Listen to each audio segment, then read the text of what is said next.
When the world has got you down. And Alzheimer's sucks. It's an equal opportunity disease that chips away at everything we hold dear. And to date, there's no cure. So until there is, we continue to fight with the most powerful tool in our arsenal, love. This is Love Conquers Alls, a real and really positive podcast that takes a deep dive into everything Alzheimer's, the good, the bad, and everything in between. And now, here are your hosts, Suzy Singer-Carter and me, Don Priest. Hello, everybody. My name is Suzy Singer-Carter.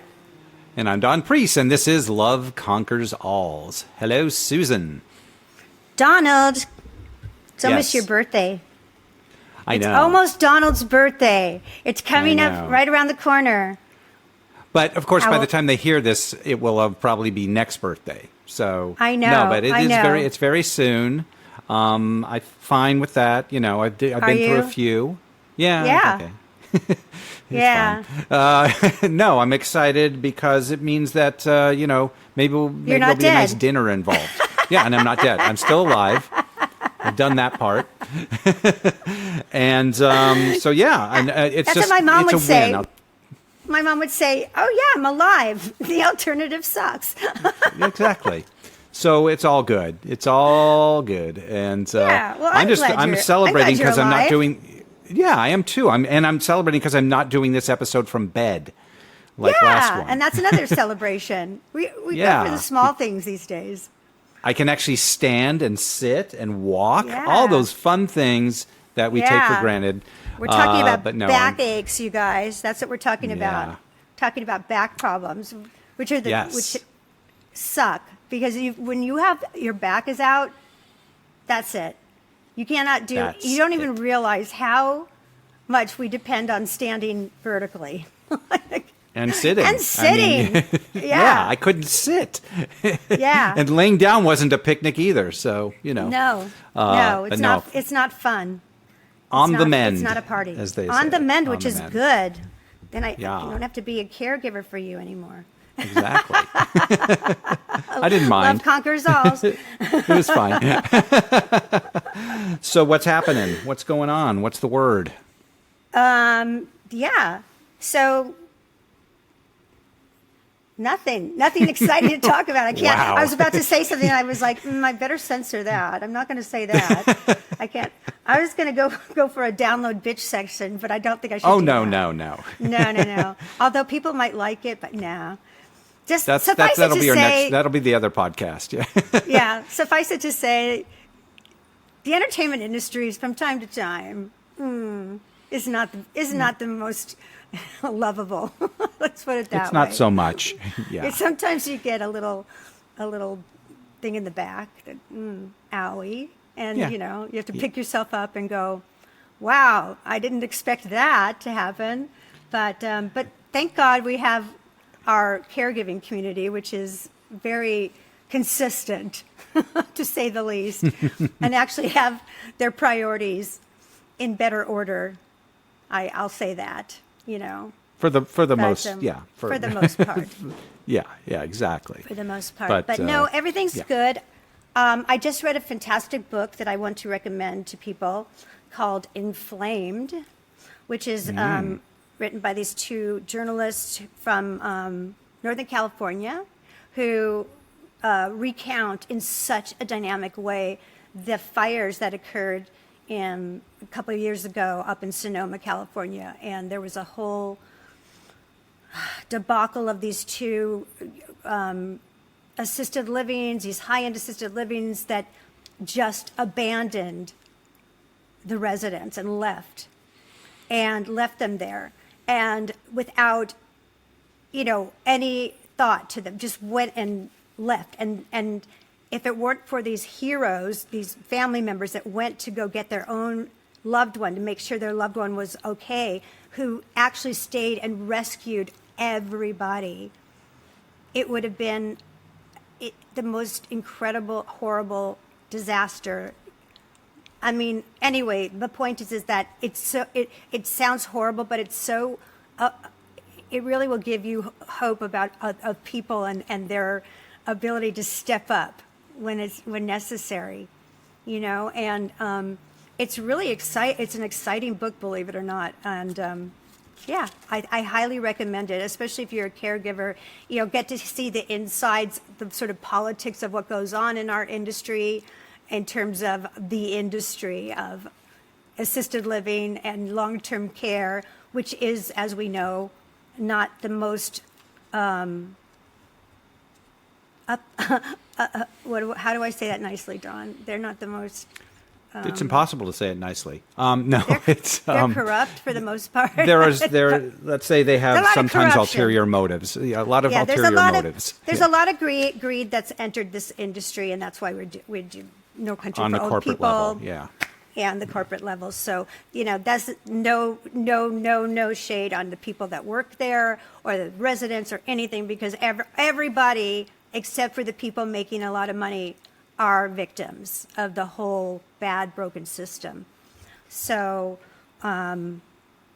that's that. But the book will give you a really, besides our documentary, this book will give you in more of a narrative way how things can go awry so quickly. But but on the flip side, how about things that go really good? Because you know how much first of all, I'm excited about our guest today, because who loves dancing more than me? Let me Nobody. see. Oh yeah, that's right. I forgot about that. I love dancing so much. Everyone knows that. I do hip hop like twice a week, and I've competed, and I love it. It's my drug. It's my meditation. It's everything to me. And if I can't do that, if I can't get to those classes, I do anything. I'll do salsa, I'll do Zumba, whatever it is. Dancing makes me happy. It is. I'm telling you, even if you can't dance, you should dance, because it's so good for you. It's good for your brain. It's good for your body. It's good for your soul. Sometimes it's better than sex, because you're so connected to everybody in the like. If you're doing a dance and you're all, synchronized, it's such a high, and I love it so much. So, and also music. I mean, especially with Alzheimer's and dementia, it's magic, as I talk about that all the time. So, Don, yes. Why don't you introduce our incredible, exciting guest, and then we'll get into why I'm so excited. I would be honored to do that. Kristina HAYES is the creator of Waltz Through Life, a small business bringing dance and music to senior citizens in assisted living and memory care units.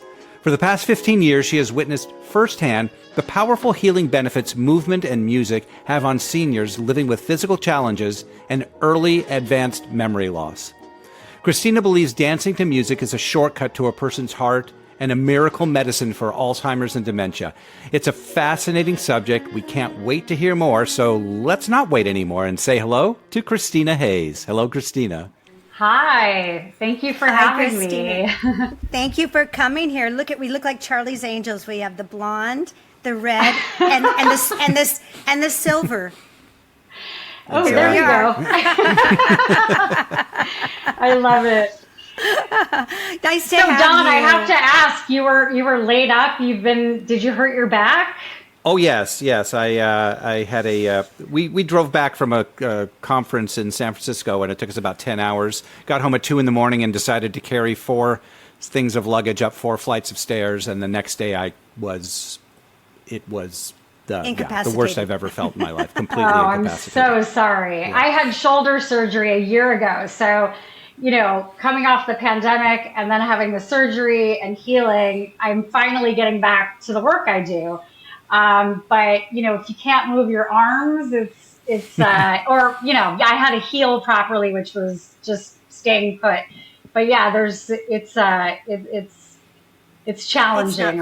It's something we should keep in mind when, as caregivers, we should keep that in mind when the person that you're caring for can't do what we're used to be able to do. Yeah. To have that, to really take that in and say, oh, I get it. I have to maybe adjust the way our expectations of them. So. Totally. Yeah. Wow. I love what you're doing. I love, waltzing through life. That's your program, right?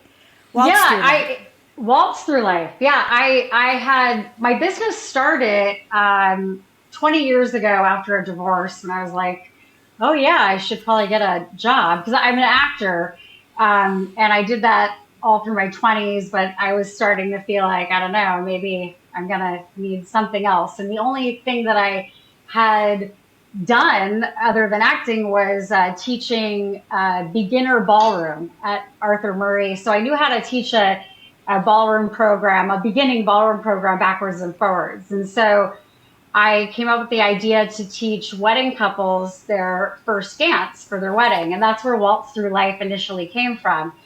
And then when the recession happened, the 2007 housing crisis, and, a lot of businesses were affected.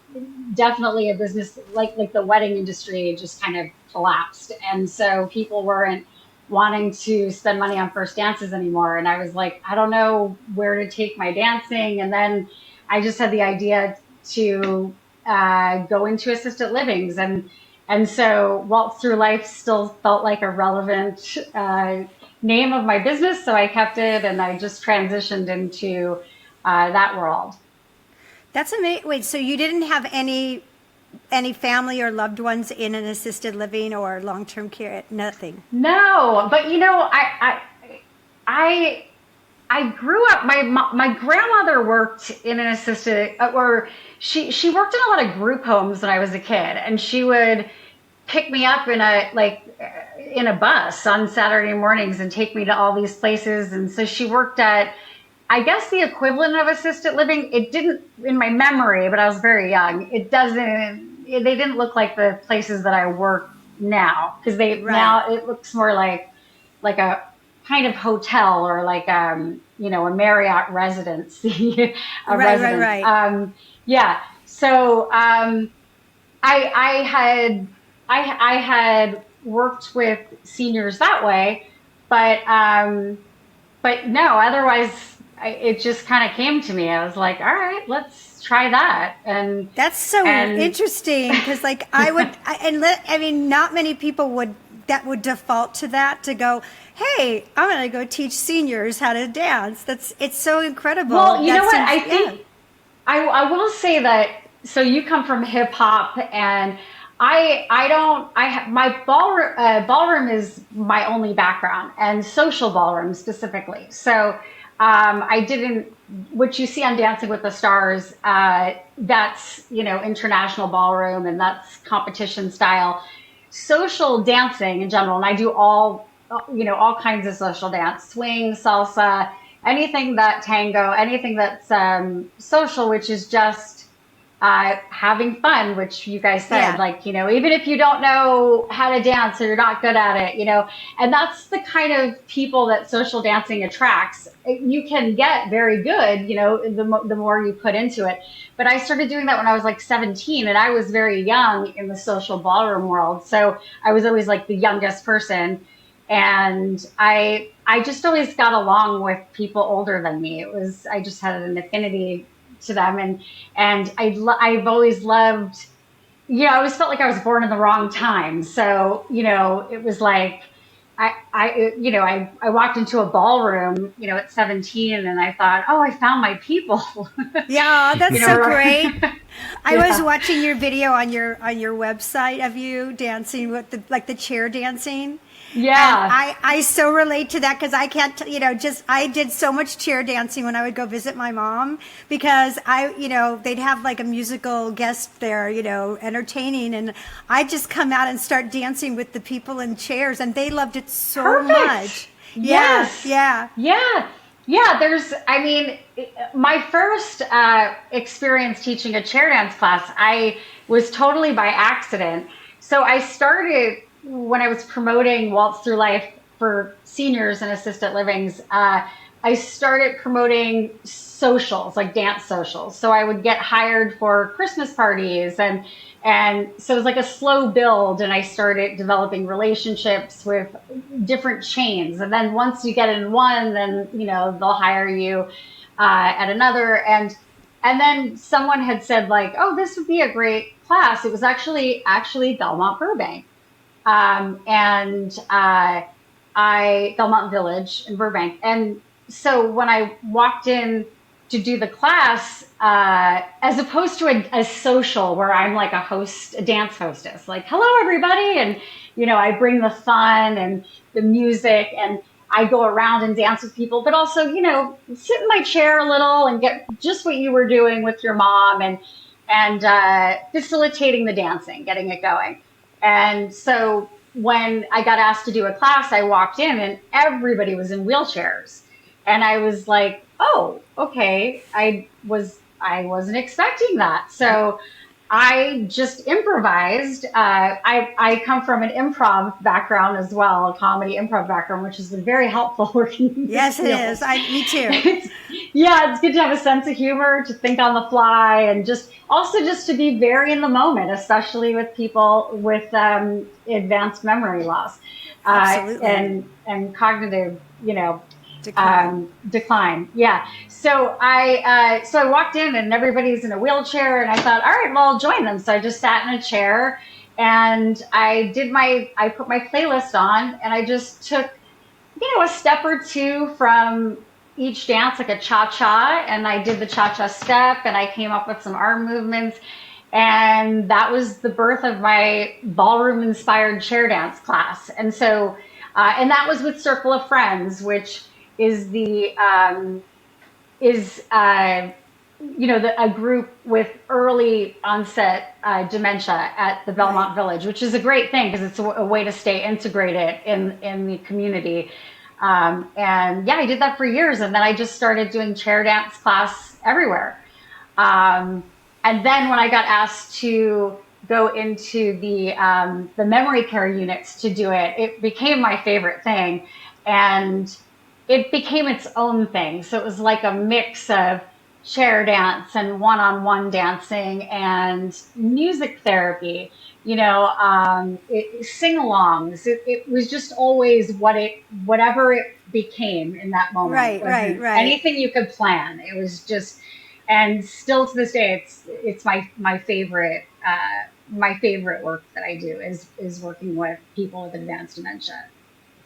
Interesting. I love it because they would benefit so much from it, right? Because sometimes when I would walk into the memory unit, and like I said, sometimes it's the land of the zombies and people are, you know, very much unengaged. And then when you engage them and you have patience, then especially with music, especially with movement, even if it's just a little bit of hand movement, because everything, Yeah, right? yes, exactly. I mean, that's a lot of what, and I don't have a master's. I'm not a dance therapist by, it's all on the job training. Like I did this, Right. I've done it for over 15 years, probably 17. And, you just learn as you go. And, some people have a knack for it. I did listen to your episode with the woman that it has, it's called Enough, the show Enough. I wrote it down because I want to see it. What was it? She's the dancer you had on. I think it was in 2020, so it was a long time ago at this point. Oh, one of the original shows. Yeah.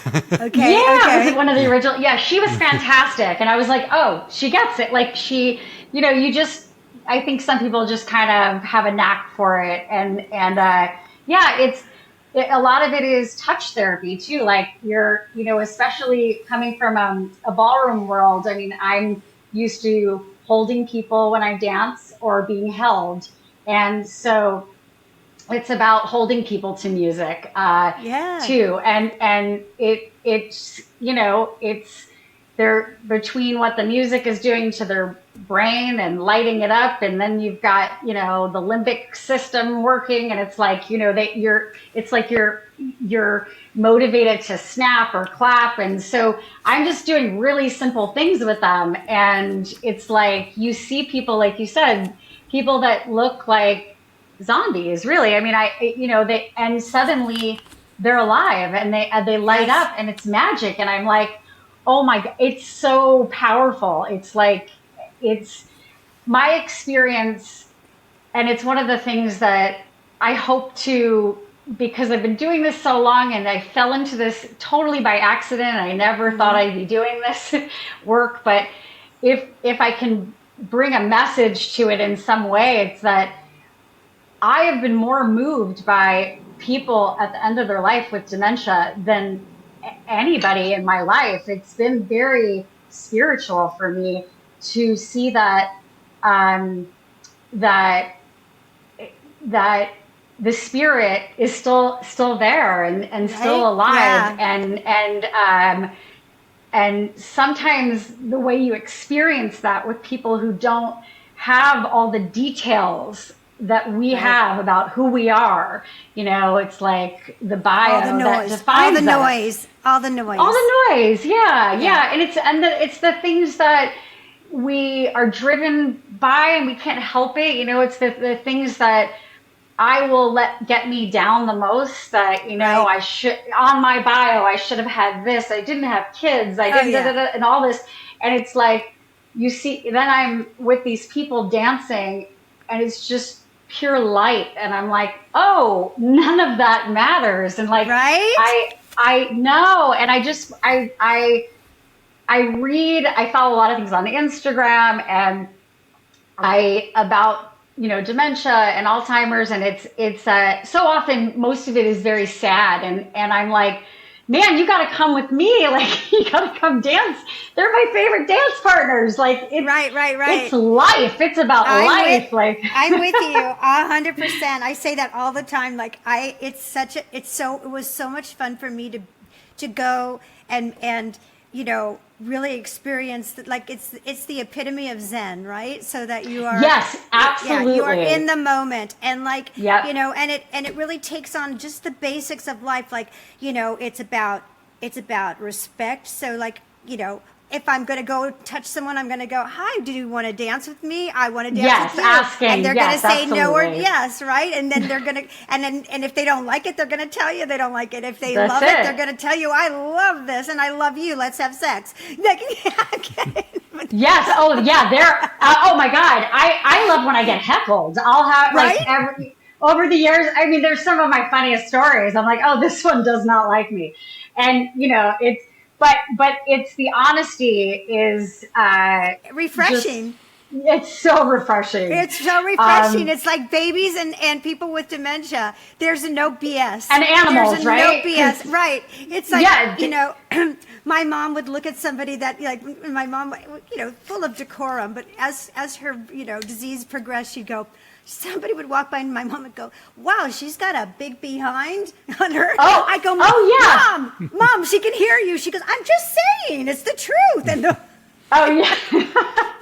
Yeah, I've had all kinds of things said, and I'm like delighted by it. And I'm just like, I love it. I'm like, you don't have to like me. It's fine. You know what I mean? And you get your, it's definitely, you have to be somebody good with boundaries and being able to read people's energy. And it's like, I'll be approaching someone and I'm like, not today. Exactly. You just feel it. You're like, nope, not today. We'll pass But see, what you're doing is really awesome because it's really demonstrating the fact that because someone loses, a skill of articulating, right? So that ability to articulate words, which, we learn how to articulate, and then often we lose how to articulate, right? So, but that doesn't stop us from communicating with animals who don't articulate, right? Or children who don't articulate yet. And then why does it stop us from communicating with people who are elderly that can't articulate? Right. Because they're still there. So you can get you can get communication in different ways, and it's just different. It's just different. And it's the same as we're learning more about neurodivergency and how, I have ADHD. So, I have always felt since I was a kid, a little bit of a weirdo. Like people don't, or, it was always funny. So I was able to like get away with a lot of my quirkiness that could, because I had maybe a different communication style, and, so, and we're starting to respect that more, with people that are on the spectrum, and realizing that, it's more people out there that we're communicating with on a daily basis than we even realize, right? Well, it's called a spectrum. We're all on it. It's a spectrum. Yes. It wouldn't be a spectrum if we weren't all on it somewhere, right? That's it. So we're all on it. Yeah. So why do we have to be boxed into this? So when it's like when I walked into the ballroom at 17 and said, "Oh, I found my people." When I walked into the, memory care dementia unit, I was like, "Oh, there's my people." And like, I don't know, I felt really connected, and well, like the words didn't. Yeah. Well, they are to me, believe it or not. But because you understood it innately, and maybe because you are a weirdo, like you said, like I'm a weirdo too. I think I think that it gives you that superpower. That openness to be able to be open to not take quirks, if that's what the word is, as a negative, as opposed to being interesting and compelling. Yes. Right? Exactly. Yeah. I never leave one of these places without feeling, first of all, high, which is what you were saying about dancing, right? Like there's this energy that I get that's unlike anything else, specifically with people that have the advanced dementia. And that's where there's like this beauty that's very poetic, that, that they've lost all the things that humans, we've all decided are important, like the details of our past and where we're going in the future. The minutia, yeah. Yeah, and there's no memory, there's no past or forward. It's just now. Yeah. It's now. Yeah. And I'm not trying to say like, oh wow, they're like, they're living their best life, but I do think that if we gave people more, the more research that's done, and the more, the more dancing, just dancing and music, when I turn that music on, and I'll see people that are in the back of the room, and because you've been in these places, mm-hmm. who are not engaged and depressed, of course. I mean, there's no windows in these places, they have to be locked down. There's, so you're not getting all this natural light. It can be depressing. And yet this music goes on, and it's like their eyes just shift, and suddenly mm-hmm. the lights go on, and, there's a whole world, and it's, so I think the more, I guess it's really just about, I'm so glad with all this research about music and the brain that just more and more stuff is coming out all the time. And so people hopefully don't have to suffer as much.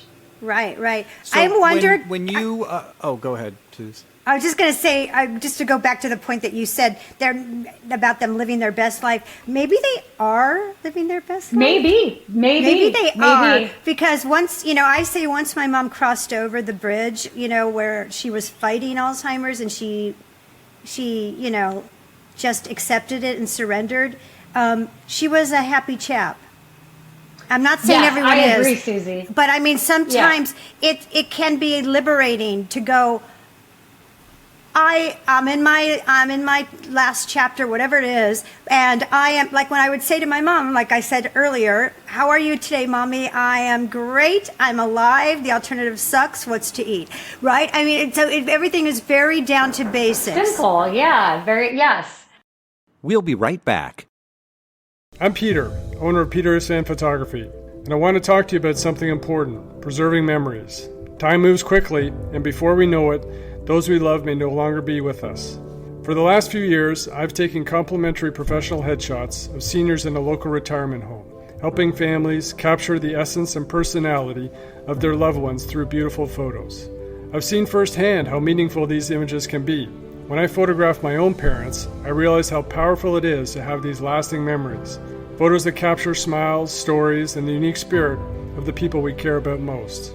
If your parents or loved ones are still with you, don't wait. These images can bring comfort and joy for years to come, whether it's for remembering silly moments or honoring family history. My message is simple. Get photos of your loved ones while you can. Hire a local photographer, use your camera, cell phone, whatever it takes. Just do it now. For more information, visit peterisfanphotography.com. There is something about dancing and the music that is so pure, and like they're able to completely immerse themselves in a way that even somebody like me who loves music and dance, like your mind's still always in the world in different places. And there's this focus that I've never seen before on just the music. And it's like, whoa, like it's just really magical. But don't you think for me, when I'm dancing, and I said this earlier, that for me, it's like my meditation, because I'm really terrible at meditating. It's very difficult for me because I also have a lot of ADD, and I'm just like, I will end up, like, I took Dawn to a yoga class once where it was meditation / yoga at this really posh place here in LA. And we literally got kicked out because we were like, no, because I could not hold it together and be so serious with the breathing, and then like the and the yelling and like all those things that you do. Oh no, yeah, I can't. No, I can't. I wouldn't be able to do it either. No. Dancing is the closest thing to meditating. Because you can't think of anything else, right? No. When you're dancing, because you're just focused on the music. Yeah. If you think of something else, you're going to miss a step. You just will. Yeah. So, even if you're really trained at it, like if you really know a routine, if you go, hey, did I pick up something? You're going to go, wait, what step was I on? You can't do that. Right. You can't. Yeah. And with social dancing, lead and follow, like you're in sync with another person. If you start focusing on anything else, like as a follower, then you're going to be, you're lost. Misstep. Yeah, you're going to get stepped on, or yeah. Exactly. So I think for that reason, it is very, I think all of us become focused and engaged, and I think that's a beautiful thing. I mean, I've also told this story where there was a woman at my mom's place that was assisted living, where she had a personal caregiver that was with her every day. Ruth was her name, and she was very elegant woman, but she didn't talk at all, ever. And but every time my daughters and I, or Dawn, or whoever was with us, we'd always sing with my mom. We'd be at the table, and people would come around, and we were singing Yesterday from the Beatles, doing our harmony, being the Judds, and she starts singing along. And I mean, like full on singing. And it turned out she was a dancer, a professional dancer. And her caregiver goes, Ruth, you're singing. She goes, yeah? As if there was no big deal about it. She was just right there with us. And that was the first time I saw, because my mom was a singer, so I didn't know that it really was that magical with everybody. I thought that was my secret key with my mom. But no, it's everybody. Yeah, and when you have somebody, like my job is to come in and not have any inhibition, I have to be completely, uninhibited. And so they see me being like, and it gives people the freedom and the license, like, oh, okay, I can do that too, and then they get into it, but so that's part of, what I'm good at is just getting people to get over themselves and like, let's just do this. Yes, so when you come in with all your wonderfulness and your music and your dance and you light up the room and everyone's joyous, and then you leave. Mm-hmm. Do you leave them with either the facility, the CNAs, anyone?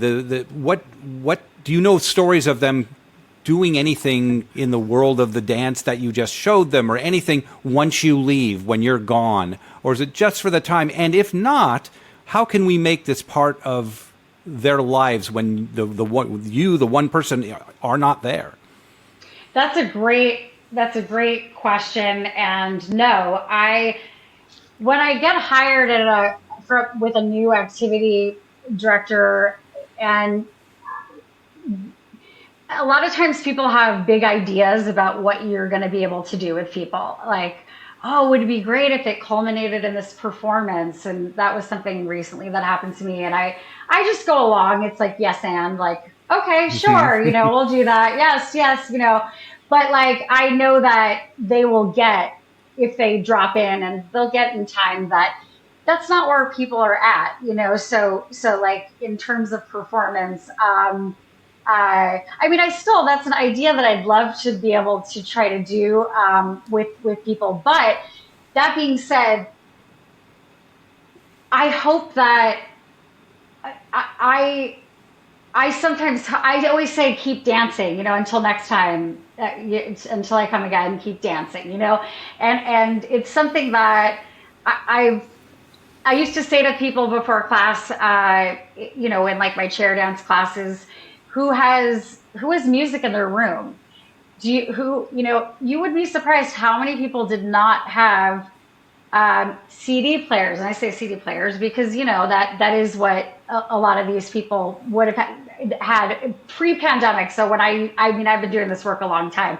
I did actually a drive for Christmas once where I had people donating CD players and CDs, because in some of the lower income places, people really didn't have anything. And I'm like, you need to be listening to music. Like this fights depression. This fights, it's just so good for people. So I wish that I had more of a dialogue with the places that I work, but I guess I'm lucky that they hire me and I get to come in and do my thing. But it does feel like when you leave, you're like, oh, they were just so happy. They had these amazing moments, and I want them to have more of them, not just 1 hour a week, or even sometimes I'm only there once a month, and that's not enough.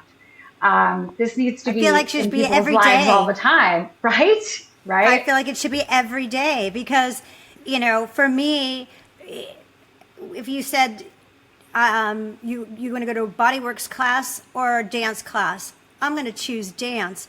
And you're going to get an incredible workout. You're going to, there's only good that comes from that, right? So, yeah. And doing that every day would be so healthy and helpful in so many ways, psychologically and physically, for the residents. Absolutely. But yeah, and it's amazing because they have their activities directors and activities, and to be able to incorporate something. This is you do it in a wonderful way, but it's not that complicated to put on some music and say move, or just move. You don't have to have choreography or anything. No, as opposed to sitting down in front of a monitor and showing an old movie. Put music on there and let them move around. It doesn't seem that complicated or that difficult as one of the activities they do. I have seen in memory care sometimes. I don't know if it was a thing where I would come, I'd put my music on, and I would feel bad turning it off when it was time to leave.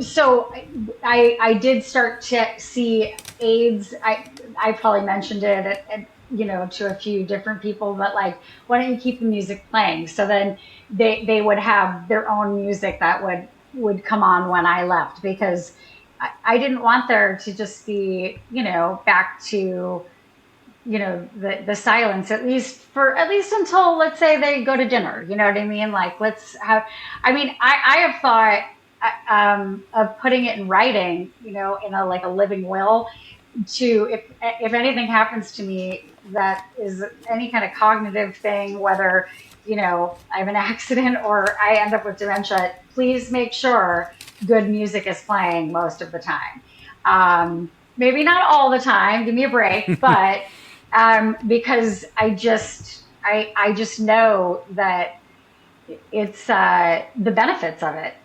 Right. Yeah, no, I hear you. I used to I had a note up in my mom's room for that, the CNAs to please leave the music on, because my mom was so, that was her soul, was music. Yes. Yeah, and I knew that, and as you start losing, more and more from this disease, that becomes, everything. It is. It Hey, is you know one what? thing. Yeah.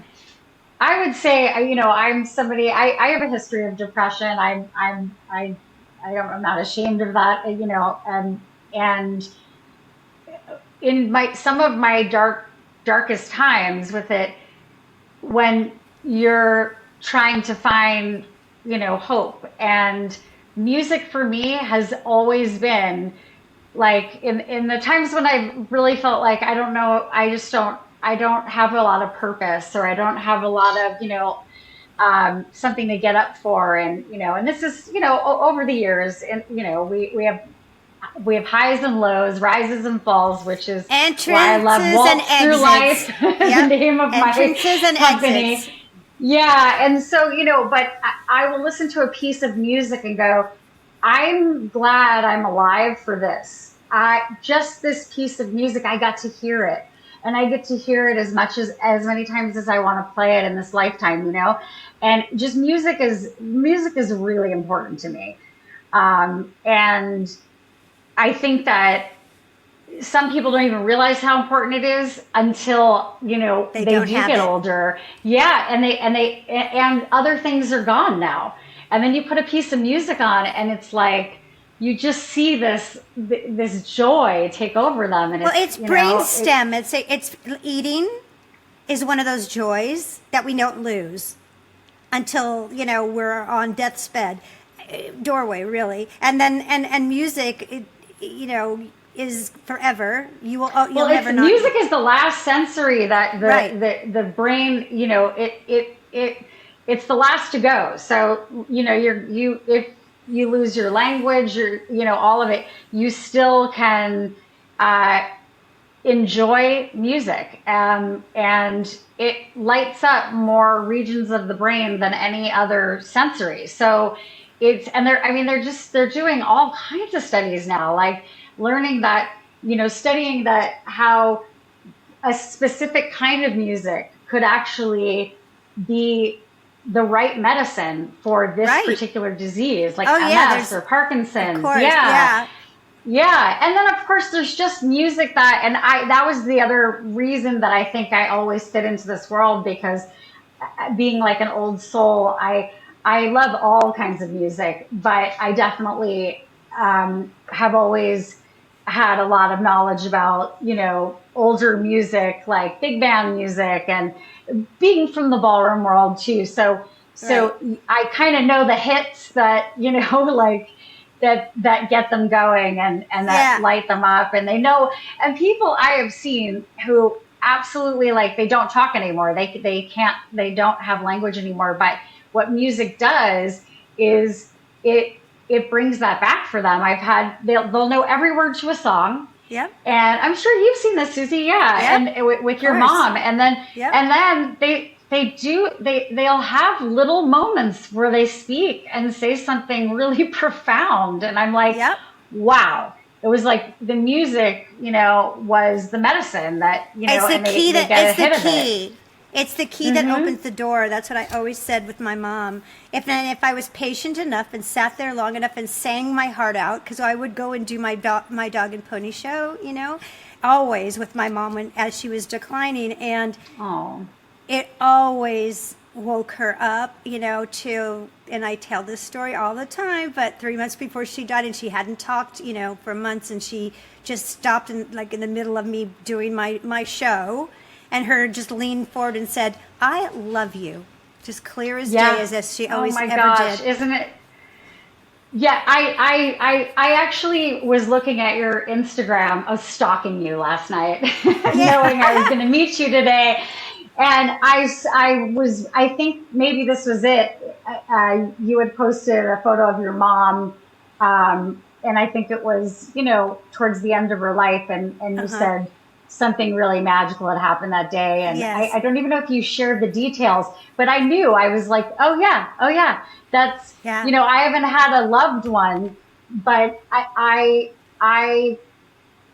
sort of love that we're anonymous in a way to each other, and they're giving me hits of like God hits, not to talk about God, but you know what I mean? These like just like, oh, thank you. That was better than going to church. Like, Yeah. No, I do. yeah.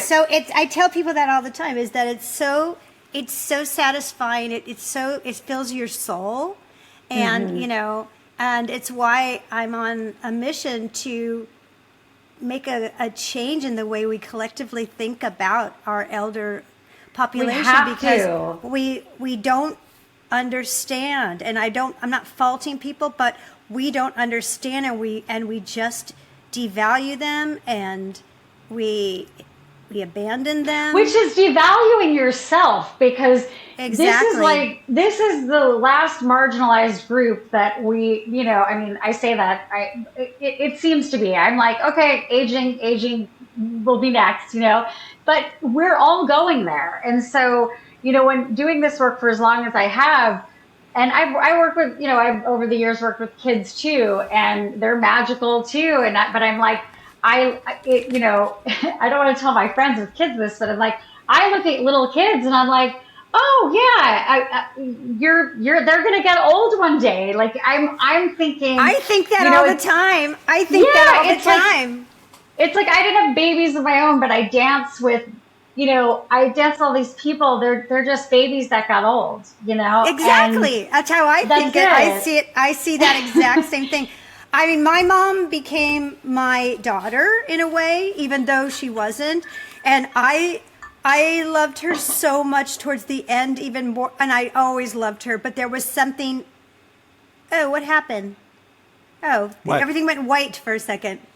Oh, no. But we're still not over recording, here. Maybe right? Mom? Is that you? maybe that was your mom saying hi. That's bizarre. Okay. Anyway, yeah, but I felt this thing, like, as much as I loved my mom, but I suddenly felt I saw her as who she was as a little girl, and this loving, and because her nickname was Lovey, and all of her family from the East Coast would call her Lovey through my whole life, and I didn't know why. And then I realized that's why, because that's who she is. She's Lovey. Just a love bug. She was a love bug, and I had this feeling like I do with my own daughters. Like, I loved her, and when I see her face from that time period, those last 6 months, is like my own little girl that she was precious to me at that point. Yeah, we all walk around with the same vulnerability, no matter where we are. The people at the top, the people here, everybody, and it's like and this is the one thing, if you're lucky enough, to live a long life, we're all headed there, the same place, and it doesn't make any sense anymore, especially because we're all living longer, our life we get to have more meaning when we extend a person's potential by saying life isn't over at this age or that age. And, I heard you say this on one of the podcasts. Jenny, with Jenny's podcast. She's amazing, right? I love her. Love a Jenny. And just saying that it has to be a movement. And it's like, I'm down. I'm on board for that movement, because we have to do it, right? We have to. We can't just, it's like there's the life events, right? Like, you go on Facebook and it's like the life events. Like, I got married, I had a baby, I moved to this city, I got this job. Right. And then, and suddenly those life events stop for people, but they don't have to. It's sort of this creation. We create, because we had a structure that worked, it worked economically, right? So 65 a year. Well, it's about economics. It's about economics. So it works, and so suddenly everybody is retiring at 65, and it's sort of like built in, because you get your social security at 65, and you sort of you aged out of a lot of careers that you were in for no reason. For no good reason. You just aged out because that was a weird construct that happened. And I'm here to tell you that there's, I think when you hit 65, it's a whole new chapter. And I don't think, why would you stop working? To me, I don't understand it, because the whole life is based on purpose. And the minute you lose your purpose is the minute you have, failure to thrive. Because what is your point of what is getting you up every day? Yeah, absolutely. And you know what? Boomers my mother's a boomer. They have more money in this country right now than anybody does. So, I feel like in some ways you're starting to see this very slow shift, like just even having like The Bachelorette, The Bachelor, because, they know that my mom's going to watch that, and it's like, there are these shifts, but it does need to be a movement. And I guess it starts with, podcasts like this and your documentaries. And you just gotta, and living boldly and saying, I'm aging and I'm getting, I know that I feel, oh my God, I had more opportunities in my 20s. And yet I'm like, in every way, like romantically, in my career, and I'm like, what a shame. I am 100 times more qualified in every way now. I just have to create those opportunities for myself, and don't, just keep putting yourself out there. Don't go away. You can't go away. I'm doing this talk show that's like, it was a pilot that I just did. And it's about, aging, in a way that's, dynamic, as opposed to, the opposite. And some of the panel were talking about, women who you become invisible. And I think, do you, or is it because you decide that, the bar that was your bar at 20 can't be the same bar, and the bar that we are, how we view ourselves. If we go, okay, I'm 50, and I look in the mirror and I go, I'm a hot 50-year-old, okay? Why? But instead of comparing yourself to someone who's 20, that's, you don't want to date a 20-year-old guy anyway, right? So No. Yeah. I mean, so if you can, I think we make ourselves disappear is what I'm saying. I agree 100%. We're looking for different kind of feedback it's not the same feedback we're going to get now, because it shouldn't be. It shouldn't be. Yeah. It should be way more mature than it was when we were 20. Than like, hey, you look hot, bitch. That's not what we're about anymore. Right. Right. Oh, and when I said, I should say, because I feel empowered by this too. Like, even though I had more opportunities, I was saying, romantically, career-wise in my 20s, I 100% feel sexier now than I've ever felt in my life. So it's like, because of who I am, because, and I do think absolutely, when I see certain friends who, we're all the same age, I'm 49, and it's like, it's almost like they're just waiting to vanish. It's 12 o'clock's going to strike and they're going to turn into a pumpkin. And it's like, I'm doing everything, I'm not turning into a pumpkin. No, and I think we need to propagate that conversation, because it makes much more sense than to say, okay, because it's such an old construct anyway. And if you look, I used to be married to someone who was British, and my ex's brother was in his 20s, was married to a woman who was 47, and there is women who are older, for the most part in Europe, are much more respected and coveted than the younger women. So we need to flip that a little bit, because younger women are looked at, they're like they're babies, and grown women are much more attractive. There's a lot to them. What say you, Don? Well, I say it's not letting. Well, I know nothing about this older thing. I don't know what you guys are talking about, but. I think it's not so letting smart, other people right? not letting other people define you. Do not let. That's the thing. We let society define us. We let other people define us, as opposed to to setting your own bar. It's not about it's not about lowering your bar. It's about just changing where that bar sits. Changing your bar, yeah.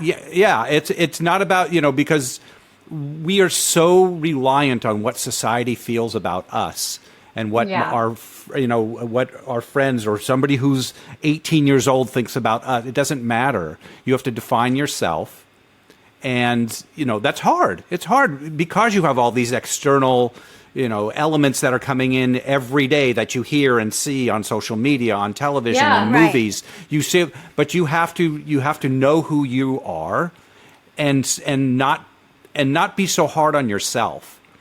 That's the thing. We are so hard on ourselves because of those external. We have to do. And it's finding and saying and adapting and saying, okay, I can't do this anymore, but look at this because I have all this life experience. Look what I can do now that I couldn't do then, and finding those things. But isn't it about being? Oh, go on, Kristina. No, I was going to say another thing from I think it was Jenny's episode about integrating young and old, or younger and older together. Yeah. Because, yes, intergenerational. That word. I want to, that alone would change so much because. You're seeing, little people learning from people who've been on the planet longer, and older people getting life from. It's just it's the way it's supposed to be. It's not it's the way it's supposed to be. Yeah. Yeah. Mm-hmm. And can I just say this? More of that. Yeah. No, I was going to say, we are hard on ourselves. My mother, who was 5 foot tall and, always a little bit zoftic, as they say. And my mom had more game than I have ever had in my entire life with men, and till the day she died. Literally. Listen. Till the day she died. Yeah. I could tell you stories, and people are partying at these places. My mom, but mom was magnetic, and why was she magnetic? Because she just had confidence in herself as who she was, and she was interested in other people, and she was very communicative, and if she liked you, she'd be like, "Wow, you're handsome." and it's very disarming, right? And she would tell another woman that, she would go, "Wow, are you gorgeous?" And my mom, and when I was struggling turning 30, I remember my mother was like, "Are you nuts? Are you nuts?" She goes, "What is wrong with you?" I know. I want to kick my younger self a million times for thinking But if you ever want to feel, and Suzy says this all the time, if you ever want to feel really great about yourself and feel young, go visit a senior living facility. Oh, are you kidding me? I can roll out of bed and put some lipstick on, and everyone's like, "You're gorgeous, honey," and I'm like, "Thank you." They're like, I would go and visit my mom. They go, "Oh, is that your grandmother?" And I'd go, "No, it's my mom." "What? How old are you?" And I go, "How old do you think?" 23. I go, 24. Right, How did you guess? Oh, yeah. Yeah, I love when they'll say, "Are you married?" And I'm like, "Well, I'm divorced." "Do you have kids?" "No." "Oh, you have plenty of time." And I'm thinking right, how old do you think I am? Well, however it is, please, they think you're so much younger than you are. Yeah, yeah. It's a win-win. It's a win-win, y'all. And actually, if you take a look at yourself, because how many times do we look back at ourselves when we were younger and go, "Oh, I was so hard on myself." So why not just look? Yeah. So look at yourself the way those people look at you. That's it. And you know what? Someone said this to me. I don't remember who, but they said, "Today is the youngest you're ever going to be." That's right. To it's the oldest I've ever been. It's like, oh yeah, I'm never going to be this young. So what am I complaining about? I better just enjoy it. Right. And it'll be that way tomorrow. You'll be the youngest you'll ever be. And that's a better way of looking at it, than always thinking, "Oh, I'm just aging."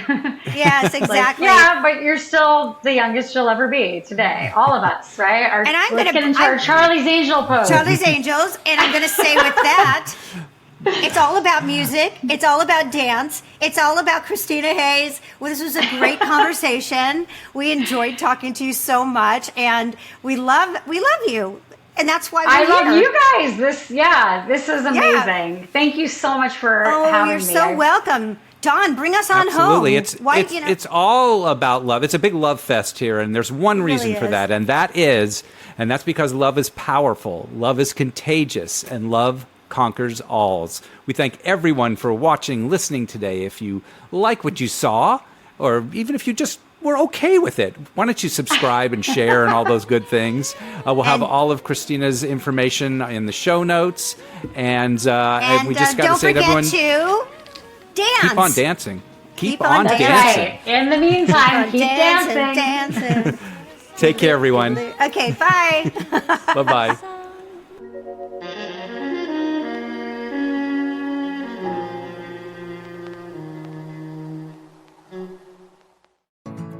I'm Angela Fairhurst, founder of Jerry Gadgets, a revolutionary solution for dementia care. Inspired by my personal journey caring for my mother with dementia, I developed patented sensory tools that engage loved ones, reduce anxiety, and create joyful moments without medication, providing much-needed relief for caregivers.